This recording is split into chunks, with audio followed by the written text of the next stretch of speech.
लोक तुमच्याकडे आपोआप का आकर्षित होतात?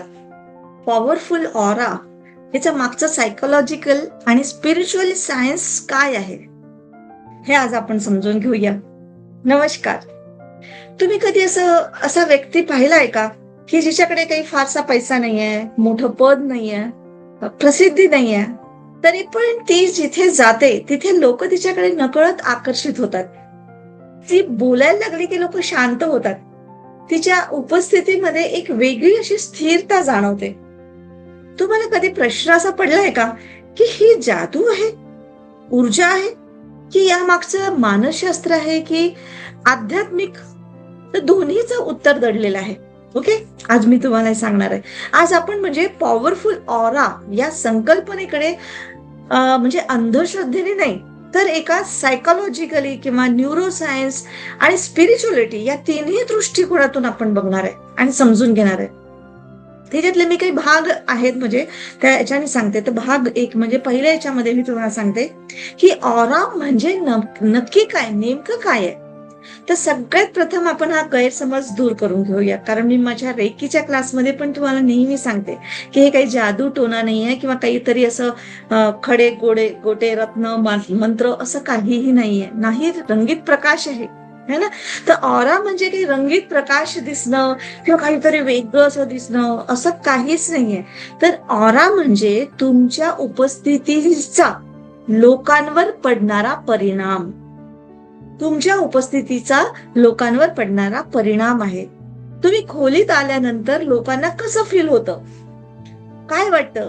सुरक्षित वाटतं का, अस्वस्थ वाटतं का, की प्रेरणादायी वाटतं, प्रेरित वाटतं, की तणावग्रस्त वाटतं?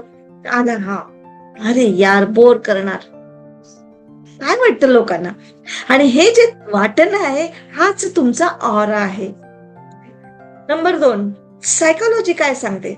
तर मानसशास्त्र, सायकोलॉजी म्हणजे मानसशास्त्र सांगतं की आपला मेंदू एखाद्या व्यक्तीबद्दल पहिल्या काही सेकंदातच आपलं मत तयार करतो आणि यालाच म्हणतात थिन सायलेन्सिंग. म्हणजे आपल्याला समजूनही येत नाही किंवा आपलं त्याकडे लक्षही राहत नाही आणि ते सगळ्या गोष्टी ऑटोमॅटिक घडायला लागतो. तर पहिल्या काही सेकंदातच आपला मेंदू काय बघतो, तर body language, facial expressions, voice tone, नंतर मग डोळ्यांचं आय कॉन्टॅक्ट, तुमचा कॉन्फिडन्स, आत्मविश्वास आणि इमोशनल तुमची स्टॅबिलिटी काय आहे, कशी तुम्ही इमोशनली फील करत आहात इतरांबद्दल. तर लोक शब्दांवर कमी तर तुमच्या भावनांवर आणि तुमच्या वागणुकीवर जास्त विश्वास ठेवतात. तिसरा पार्ट आहे पॉवरफुल प्रेझेन्स म्हणजे काय. तर ज्याला स्वतःला सिद्ध करायची गरज नसते तो पहिल्यांदाच सगळ्यात प्रभावी दिसतो, कारण तो काही स्वतःला सिद्ध करायच्या भानगडीत पडत नाही. तर तो काय असतो, तो रिअल कॉन्फिडन्स त्याच्या म्हणजे आतमध्ये असते. आणि रिअल कॉन्फिडन्स असेल, खरा आत्मविश्वास असेल तर त्याला दाखवायची गरज नाही पडत. उलट तो शांत असतो, स्थिर असतो, निरीक्षण करत असतो, घाई करत नाही तो व्यक्ती. चौथा पार्ट आहे न्यूरोसायन्स. न्यूरोसायन्स म्हणजे काय, काय सांगतो आपल्याला, तर आपल्या मेंदूमध्ये मिरर न्यूरॉन्स असतात. मिरर न्यूरॉन्स म्हणजे जे आपल्याला दिसतं त्याचं मिररिंग करत असतो आपला मेंदू, बस, बाकी काहीच नाहीये. इतकं सुंदर आहे, समजलं ना, आयुष्य बदलून जाईल तुमचं. तर हे न्यूरॉन्स समोरच्या व्यक्तीच्या भावना नकळत कॉपी करत असतात, आपल्याला पताही लागत नाही. तर थोडस अवेअर होऊन जेव्हा तुम्ही बघत राहिला ना, त्या सगळ्या गोष्टी तुम्हाला क्लिअर होऊन जातील. म्हणून जर एखादी व्यक्ती सतत तणावात असेल तर तिच्या आसपासचे लोकही तणाव अनुभवतात, आणि तीच व्यक्ती जर शांत असेल तर काही वेळाने आसपासचे लोकही रिलॅक्स होऊन जातात. आणि यालाच म्हणतात इमोशनल म्हणजे कंपॅशन, म्हणजे इमोशनल कंटॅजिनेशन, म्हणजे जे काय म्हणतात एकरूपता होणं, इमोशनल असं एक व्हायब्रेशन्स देणं. 5व्या भागामध्ये सांगितलं आहे इमोशनल कंट्रोल. म्हणजे पॉवरफुल ऑरा असलेल्या व्यक्तीला राग येत नाही असं नाहीये, किंवा ती दुःखी होत नाही असं पण नाही म्हणता येणार. फरक एवढाच आहे की ती त्या मागची भावना अनुभवते, म्हणजे ती जागृत असते, अनुभव करत असते, पण ही भावना तिचं आयुष्य चालवत नाही. ती प्रतिक्रिया देण्यापेक्षा म्हणजे रिॲक्शन करण्यापेक्षा रिस्पॉन्ड देते, रिस्पॉन्स निवडते, प्रतिक्रिया करत नाही. 6वा भाग म्हणजे सायलेन्स. सायलेन्स म्हणजे शांत राहणं. आणि शांत राहणं म्हणजे कमजोरी नाही बरं का. शांत राहणं म्हणजे स्वतःच्या मनावर नियंत्रण करणं, स्वतःच्या मनावर, दुसऱ्यांवर नाही. अनेक संशोधक सांगतात की जे लोक विचार करून बोलतात ना, त्यांच्यावर लोक अधिक जास्त विश्वास ठेवतात. हे आपल्याला कळूनच येतं की हा व्यक्ती विचार करून बोलतोय किंवा नाही करत आहे, आणि बरोबर त्याच्या त्या पद्धतीने ऑरा फैलत असतो आणि त्याच्यावर आपल्या लोकांचा जास्त विश्वास पडतो. भाग 6 मध्ये आहे सेल्फ रिस्पेक्ट. लोक जेव्हा तुमचा आदर करतात तेव्हाच करतील लोक जेव्हा तुम्ही स्वतःचा आदर करता म्हणजे सेल्फ रिस्पेक्ट करता. स्वतःसाठी काही बाउंड्रीज ठेवता. वेळ आली तर नाही म्हणता आलं पाहिजे हे समजतंय तुम्हाला, किंवा स्वतःच्या वेळेची किंमत करायची असते. तर हा इगो नाही आहे, तर हा सेल्फ रिस्पेक्ट आहे. हा खूप महत्वपूर्ण आहे, नाही तर कोणी येऊन कोणी तुम्हाला वापरून चालले जातील.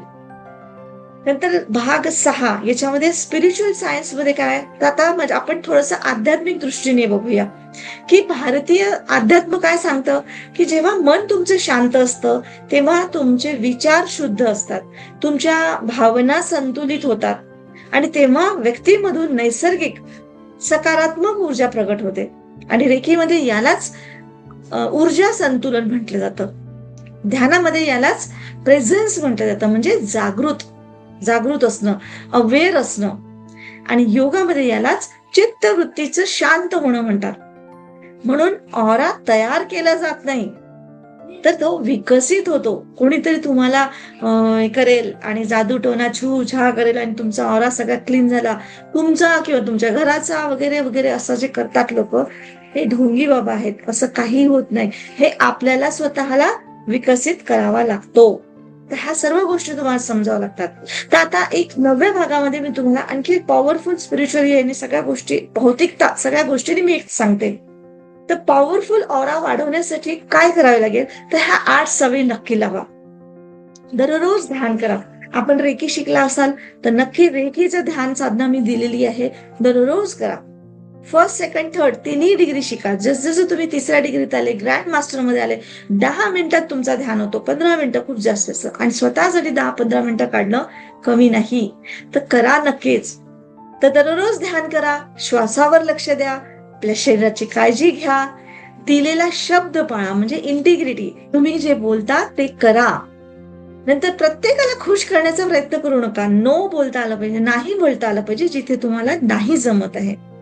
कमी बोला, जास्त ऐका, म्हणजे लिसनिंग मध्ये जास्त राहायचं आहे आपल्याला, ऐकायचं जास्त आहे. मोबाईलचा वापर कमी करा किंवा मर्यादित ठेवा, आणि स्वतःशी प्रामाणिक राहा. दुसऱ्यांचं नंतरची गोष्ट, पण पहिले स्वतःच्या जिम्मेदारीप्रती स्वतःशी प्रामाणिक वागा. आणि शेवटी लक्षात ठेवा की लोकांना तुमचे कपडे आठवत नाही, तुमची कार आठवत नाही, तुमचा फोन आठवत नाही, पण तुम्ही त्यांना कसं वाटायला लावलं, म्हणजे कसं फील करवलं तुमच्याबद्दल, ते मात्र ते आयुष्यभर लक्षात ठेवतात.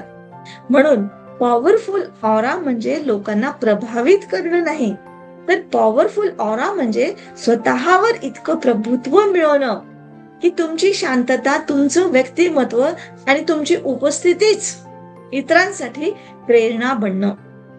तर नक्कीच हे सर्व आपल्या ग्रँड मास्टर मध्ये खूप जबरदस्त पद्धतीने म्हणजे शिकवलं जातं. आणि शेवटी ग्रँड मास्टर म्हणजे तुमची उपस्थितीच सगळ्यांना प्रेरणा बनवते. बस तुम्हाला सांगायचं हेच नाहीये. तर लोकांना बदलू नका, स्वतःला बदला. इथे जन्मतो आपण एकटेच, जाणारही आपण एकटेच. तर इथे आपण धर्तीवर आलोच आहे तर स्वतःच उपस्थिती प्रेरणादायक बनवायला. दुसऱ्यांवर प्रभुत्व मिळवायचं नाहीये, तर स्वतःवर प्रभुत्व मिळवायचंय. तर नक्कीच रेकी ग्रँड मास्टर पर्यंत शिका. तुमच्या जीवनामध्ये 160 काय म्हणतात त्याला 180% ट्रान्सफॉर्मेशन होईल. थँक्यू.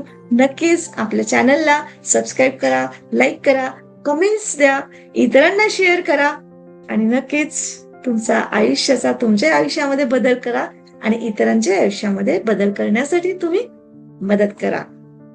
थँक्यू.